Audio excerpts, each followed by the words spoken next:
Hello and welcome to another episode of the Tyndale House podcast. This is another one of our interviews where we talk to people who have lived at Tyndale House, or certainly who have spent time studying or working here. And today I'm joined by Ahreum Kim, who has been in and out of Tyndale House for as long as I've been around, which is about 18 months. And I think you probably go back a little bit further than that. So let's start by finding out who you are, where you're from, and what your background is, those kinds of things. Yeah, thank you. Yeah, it's a real pleasure to be here. Yeah, I've been at Tyndale, on and off since like 2019, I believe, when I was doing my MPhil thesis. And I'm originally born in South Korea and lived in America most of my life, mostly in the Northeast in Connecticut. And I did my undergraduate degree at Yale in anthropology because I just found people really fascinating and interesting. But I think even during that time, I sort of knew that I was called to this road of biblical scholarship. Okay, so you didn't go into biblical scholarship because you no longer found people interesting. Well, I think because I'm a pastor's kid. My dad's a Methodist minister. And so I think I knew from about age 16 that I was called down this road, but I sort of resisted it because I was sort of afraid and sort of felt the weight of responsibility. But I always loved the Bible. You know, even when I was a teenager, I loved looking up words, like even in English, I was like, wisdom. I want to learn about wisdom. I looked up every single word I could find, on wisdom and was so interested in it. But I did my, eventually sort of when I gave in to this call, so to speak, I did an MDiv degree at Torch Trinity Graduate University in Korea, in English. Right. I liked that institution because it was a very missional institution. They had a lot of professors who were actually educated in the UK, and they actually pushed me pretty hard to do a PhD. And specifically at Cambridge. Okay. And I ended up being very blessed to be able to actually get in. And I did my MPhil and PhD here. And and I love it. I have to say, I love being a biblical scholar. Great. So, yeah. What was your PhD, your MPhil and PhD? What were you looking at for that? Yeah, so my favorite book of the Bible has always been 1 John because it's emphasis on love. Right. Chapter 4 talks about love in different forms more than 30 times, which is way more than anywhere else in any other chapter in the Bible. And I thought, for me, the gospel is a love-centered, love-centered religion, love-centered gospel. And so I was like, if I'm going to spend several years studying something, I want to study love. And so I did my MPhil on love and fear and understanding God in 1 John. And then I wanted to continue. I just liked the book. And then I looked at the victory language in 1 John when it talks about conquering the world, conquering the Antichrist, and sort of looked at it in the Greco-Roman world, in the Greco-Roman context. Interesting. Who was your supervisor? George Van Kooten. He's the current Lady Margaret's professor. Right. Mm-hmm. And what were some of the things that came out of that research that particularly struck you? What have you done with that research since? Yeah, I mean, the crux that I was really interested in was looking, I think every letter, just like any letter now, you can't properly understand it without understanding the cultural context. And so I was just, being an sociocultural anthropology person in my undergrad, I really wanted to understand the culture of the first century, the diverse world of the Greco-Roman world, and, reading my favorite letter within that Greco-Roman world. Is there anything that we've been missing? Is there anything we've been misunderstanding about the letter and what, the Johannine writer is trying to say? And I felt like we were. And so tell us more about that then. Yeah. So one of the things that I was really curious about, even as a teen, when it says the perfect love casts out fear bit. And because I loved verses, from Proverbs, like the fear of the Lord is the beginning of wisdom. And I was like, well, if perfect love casts out fear, it doesn't seem like these are concordant with one another. It seems like fear and love are being opposed with one another. And then when I actually, sort of grew up and learned Greek and was looking at it, I was like, oh yeah, you see all these love, love, love, love, love, love, love. And then suddenly in this just one verse, you see fear, fear, fear, fear, fear 4 times in just one verse. I was like, what's that about? And how come they, fear and love are put in antithesis to one another? And if you understand the culture, it becomes readily obvious. Because in the Greco-Roman polytheistic world, fear of the gods, fear of divine judgment was a very strong thing. And even a very severe, extreme, superstitious version of fear was quite common in the culture. And you see like Stoics and Epicureans sort of reacting to that. I was just thinking about Acts 17 when Paul turns up there, and the city is full of idols. As I walked around and looked carefully at your objects of worship, the place is full of idols because of their fear of some unknown god. With the unknown god, the altar to the unknown god. What if there's another one that they've not accounted for? They're in big trouble. So that the fear is so much. At the heart of that. So yeah, that's absolutely right. And if you sort of take 1 John to be from in the context of Ephesus or any other sort of Greco-Roman city, it absolutely makes sense that he would say, perfect love casts out fear. So when you're embracing the love of God, God is love, which is mentioned twice in that same section. You realize, wow, this is a really radical thing he's saying. When you embrace the love of God, when these Christians, when you believe in Jesus as the true Son of God, and even that, his emphasis, I was like, why does the writer keep saying, Jesus as the true Son of God, the true Son of God, true Son of God? Well, if you know from the culture that the Son of God, that is a reference to the emperor. If you talked about in the first century, who's the Son of God? Most people would say, oh, the emperor, the Divi Filius, Son of God. It's stamped on our coins. It says Divi Filius, Son of God. That's the emperor, So it absolutely makes sense. When you understand that culture and you come to the background and you know that background of the culture and you read 1 John again, you're like, oh, yeah, this is kind of what he's referring to. He's trying to, it's meant to be encouraging. The rest of the world believes in something radically different, believes in the emperor as the Son of God, believes that fear of the gods, we're just scared of the gods all the time.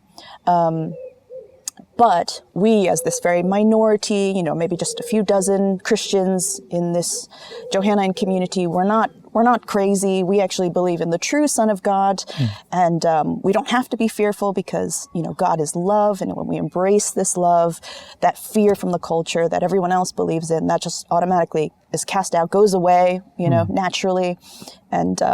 And it also really explains the end of the letter when he says the very last sentence of 1 John when it says, keep yourselves from idols. That makes complete sense.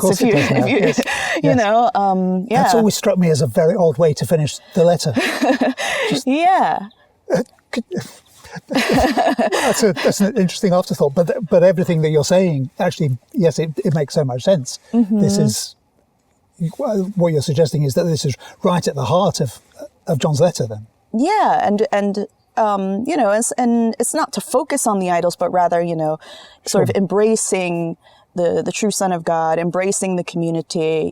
Don't be taken in by sort of the Antichrist spirit or the false prophets who are trying to convince you of something else. Keep yourselves from all the things that might influence you to believe what the world believes, because actually what 98% of the world believes in is not, is not the true, not the truth. And so, So if John is addressing, particularly when he's talking about love casts out fear, if he's addressing that fear of the gods, the pagan gods, and God's love and love for God casts that out, how does that speak into the contemporary world where we don't live in fear of the gods?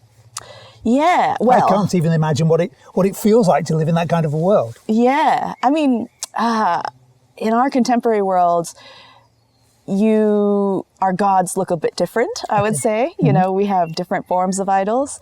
I think in social media we have the self being a big idol. We want me, we want our selfies out there. We want all the attention. How many likes do we get? We've become the idol. A lot of times the thing that we're most afraid of is, public opinion or not being significant or, needing the praises of others, so a lot of people fear death, and so that, our own sort of morality comes into play. And so right. the fears are all still there. It's just coming in different forms. Sure. And I think it is so beautiful and relevant that it's like when you embrace the true love of God, when you know that you're a child of God, that's like your number one identity. You're not that bothered about what other people think. Right. You're just like, I love God. God loves me so much. That's enough. So yeah. Interestingly, I was hearing somebody also from Korea yesterday talking about her experience of coming to know Jesus a few years ago in Oxford, and she was saying almost exactly that. That she was so fearful of life because everything, her identity was grounded in herself, and therefore it was very fragile. And coming to recognise that her identity was in Christ, and then losing that fear. It's almost exactly what you're saying. Mm-hmm. So yeah, that's very interesting. I don't have a lot of time for Freud, but he's not far off the mark when he says everything we do is with the intention of reducing our anxiety. That's for if you're not living within a relationship with Jesus where your identity is founded on him, then anxiety is a massive driver. So I don't think he's far off at that point. Yeah, and I think you really see that with the sort of young people now, like the Generation Z or whatnot. You really see them really struggling with that and just identity, and you see that come out in all sorts of forms. People don't know who they are. People want attention, whatever will garner attention, and so. Yeah. So you took your PhD work and you were able to do something with it, putting it into print. Yeah, so I was able to publish it. So it's excellent. Congratulations on having that in print. That's thank you so much. Very satisfying thing. Yeah. So tell us about the book then. Yeah. So thankfully, the person who ended up my supervisor, George Van Kooten, he really pushed me hard. I wasn't fully confident myself about putting it out there for the world to read. But he insisted, and he suggested the Library of New Testament Studies series specifically at TNT Clark Bloomsbury. And so sort of out of obedience to him, I just submitted. And the reviewer, it's blind, so I don't know who the reviewer was, but I did get to read the report. And whoever it was extremely kind and was, just very effusive about how important this research was. And it was very encouraging. And so it really gave me sort of that boost of confidence to say, okay, well, maybe what I did was all right. And maybe people do need to read it and, get to... again, it's tempting to think that as scholars, it's my name on the cover and, it's going to reflect poorly on me. And, even as a Bible scholar, we can, be fearful of like, oh, what are people going to think of me? Sure.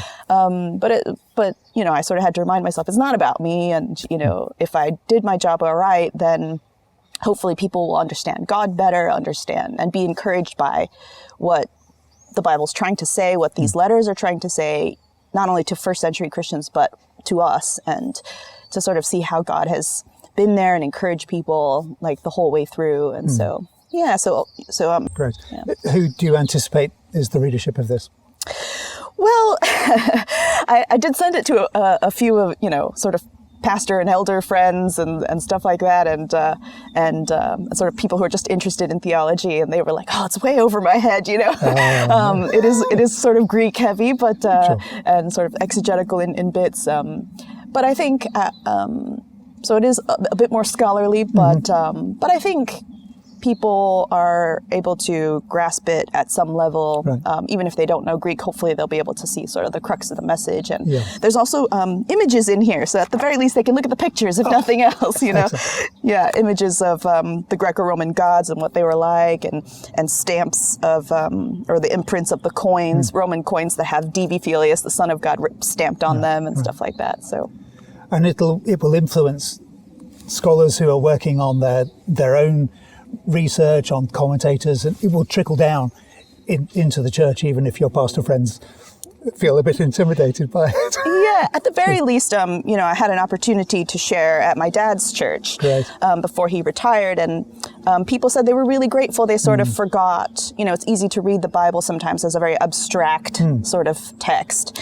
And they forgot, people came up to me afterwards and they said, wow, you sort of made it real. Like you sort of forgot that this was a letter written down and to real people in the first century, and that they lived in a Greco-Roman world. You sort of, it's just so foreign sometimes to just a typical lay person in the church. And they said they found that really helpful and sort of encouraging, even from like a historical perspective. And so, Great. And you did quite a bit of that work while you were here at Tyndale.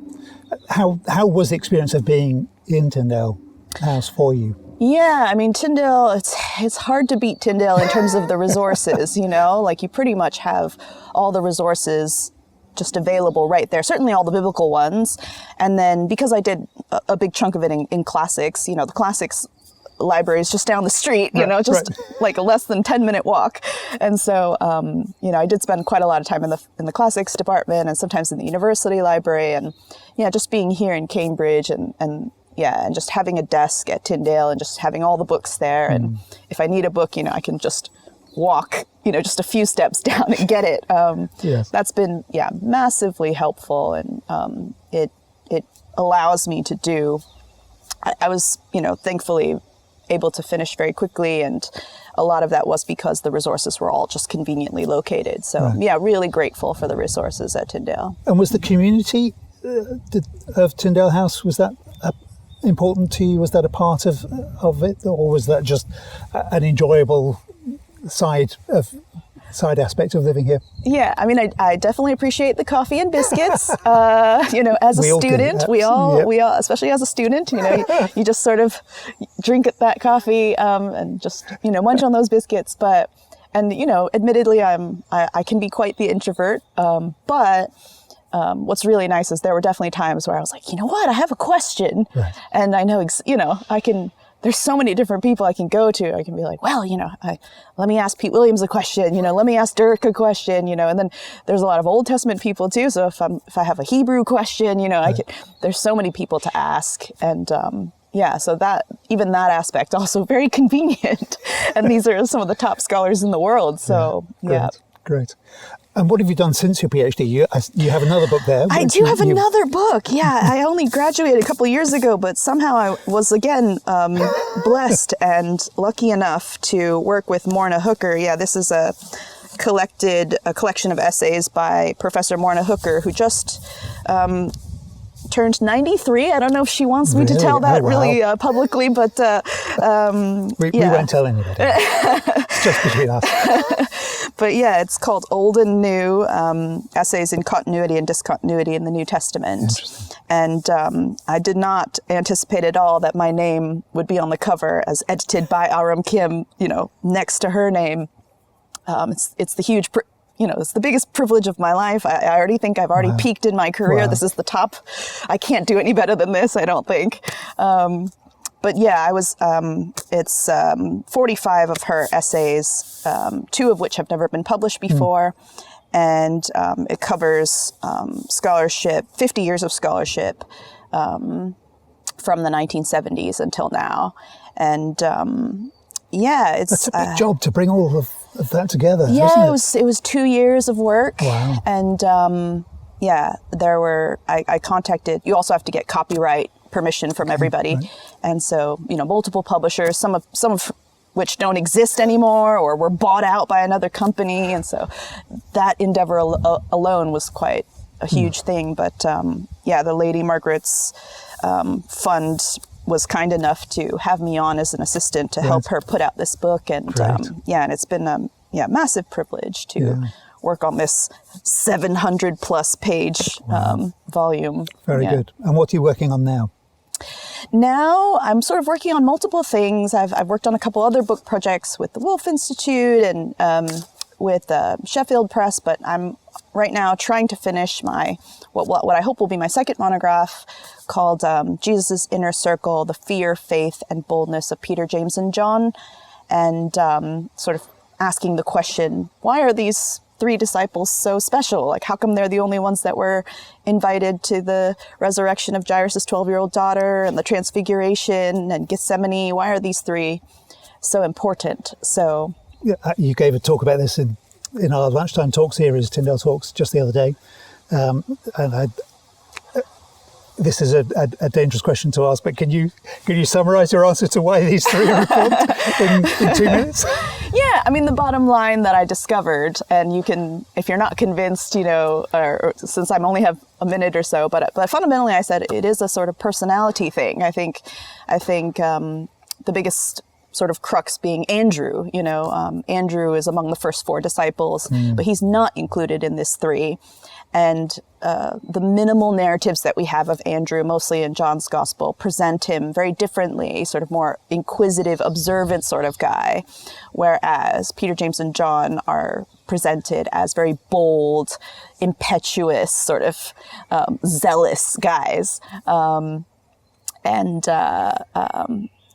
way Peter jumps out of boats and, the way James and John are willing to throw fire down on a Samaritan village, stuff like that shows their character. And I think that sort of character was needed in the early church. And Jesus sort of gave them these special moments, like transfiguration moments, to encourage them. Oh yeah, when Jesus is no longer with them, to remember, remember when we went on the mountain and we saw Elijah and Moses with Jesus? I think that guy really was the Messiah. We should really go for this, even though we're facing persecution. And of course, James dies in Acts 12. Right. But we see that James and John sort of live up to what they're Peter and John live up to what they're supposed to do. We see in Acts 3 and 4 and Acts 8 that they're known as guys who are full of boldness, parousia, boldness. And the believers pray for boldness. And so that boldness becomes really important, especially to the early church. Right. So. Right. That's very interesting. How do you see them transformed? Because the boldness can be the impetuosity could be a problematic thing, and it doesn't fit very comfortably with the idea of humility, and yet these were key people in the early church. So presumably you see them undergoing some kind of transformation of those qualities, that they be something that could be a negative actually is also something that becomes a positive. Yeah, and so I think you see that reflected in Gethsemane, just like all of us, we have sort of characteristics that are put in us, whether we're more, administratively inclined, introverted, extroverted, bold or shy, but I think that's maybe, part of God's plan. And for the early church to be established, you needed to be a strong person to face the level of persecution that they faced and the level of doubts that would have come into mind, especially when Jesus is no longer there. He's been crucified. He's not here anymore. So Peter, James, and John were bold guys. They had that character already, but they needed that sort of sanctification period. And you see in Gethsemane, Jesus says, keep awake and pray regarding a time of testing. So we see that they're going to go through a testing, maybe similar to the sort of temptation testing that Jesus himself had to go through before he started his ministry. Because through that testing, if you did your testing well, you recognize as you go through it, not only are you stronger on the other side, I passed my maths test, I think I know maths, and they sort of needed that time period to really be prepared for that testing, to go through it, to be sanctified. And, they faced the persecution and they sort of came out the other side. So, okay, right. Great. And when do you think that might be published? Or when are you hoping for? I'm hoping to finish in the next few months, but we'll see. There's a lot on at the moment, Okay, it's another big job for you to do. Yeah. Lauren, thank you. That's been a great conversation with you. Very interesting stuff. I'm looking forward to digging into the countercultural victory of 1 John in the Greco-Roman context myself when I get the chance to. It won't be for a little while, but there's stuff I want to find out in there. So thanks so much. Thank you.